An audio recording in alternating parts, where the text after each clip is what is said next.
আল্লাহর প্রিয় হওয়ার ইচ্ছা আছে? আমি আস্তে করে বলবো, আপনারা জোরে বলবেন। আল্লাহর প্রিয় হওয়ার ইচ্ছা আছে? আল্লাহর প্রিয় হওয়ার ইচ্ছা আছে?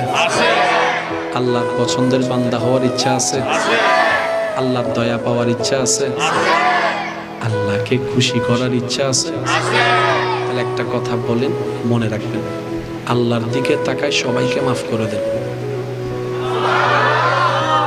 আল্লাহর দিকে তাকায় সবাইকে মাফ করে দেন। এই সবার ভিতর পরিচিতও আছে, অপরিচিতও আছে, বউ আছে, জামাইও আছে, ভাইও আছে, চাচাও আছে, জ্যাঠাও আছে, মামা আছে, কাকা আছে, দাদা আছে, দাদি আছে, এই আছে, সেই আছে, সবাইকে আল্লাহর দিকে তাকায় মাফ করে দেন।